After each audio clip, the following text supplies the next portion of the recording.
நீங்கள் சொல்கிறாரு, அவர் சொல்கிறாரு சார், சனி ஞாயிறு நான் ஏன் வரேன்னா அப்போ தான் வந்து உங்களுக்கு இடையூறு இல்லாமல் இருக்கும். இப்போ நான் என்ன சொல்கிறேன்னா, சனி ஞாயிறு வந்தால் தான் வந்து இந்த விசில் அடிச்சாங்குஞ்சியெல்லாம் உங்களை பார்க்க வருவாங்க. வேலை நாளில் வந்தீங்கன்னா அவங்கெல்லாம் வரமாட்டாங்க. அவங்க பள்ளிக்கூடம் போயிடுவாங்க, காலேஜ் போயிடுவாங்க, வேலைக்கு போயிடுவாங்க. அப்போ அவங்கள வந்து உங்களுக்கு யார் ரசிகர்கள்னா இந்த வந்து முதல் தலைமுறை வாக்காளர்களாக அதை வாக்கே இல்லாதவங்க தான் உங்களுக்கு ரசிகர்களாக இருக்கிறாங்க. அப்போ அவங்க வந்து உங்களை பார்க்கணுன்னா அதுக்கு ஏற்ப ஒரு நாளை நீங்கள் தேர்ந்தெடுக்கிறீங்க. அதுதான் சனி ஞாயிறு.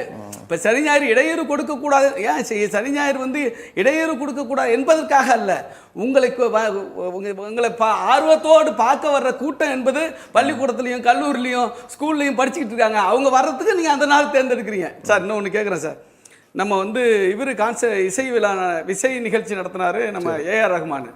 அதில் எவ்வளோ பிரச்சனை சார் வந்துச்சு, ஒரு கலை சார்ந்தது.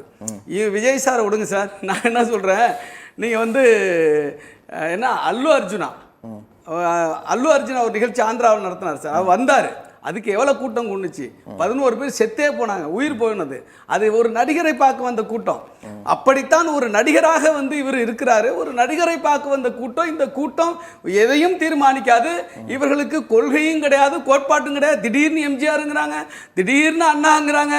என்ன வந்து இவங்க சொல்ல வர்றாங்கன்னே ஒன்றும் புரியல.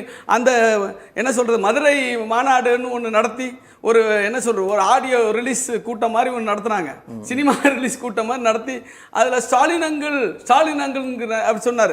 விமர்சனம் வந்தோன்னே இங்கே சிஎம் சார் மாற்றிக்கிறார். இப்போ ஒரு நிலைப்பாடே இல்லை. என்ன இவங்க கையிலலாம் ஆட்சி போகுமா? போகிறதுக்கு வாய்ப்பே கிடையாது. ஒன்று, இந்த ரசிகர் கூட்டம் ஒருபோதும் வாக்காக மாறாது. ஏன்னா உங்களுக்கு வந்து சீமானுடைய ஓட்டு கொஞ்சம் வந்து உங்களுக்கு கிடைக்கலாம். நீங்கள் ஒரு 7% ஓட்டோ அதுக்கு கொஞ்சம் கூடுதலாக வாங்கலாமே ஒழிய நீங்கள் ஆட்சிக்கு வர முடியுங்கிற கற்பனை எல்லாம் மிகவும் அதீத கற்பனை. இது உங்களுக்கு தேர்தலில் நிலவரம், உண்மை நிலவரம் உங்களுக்கு தெரிய வரும்.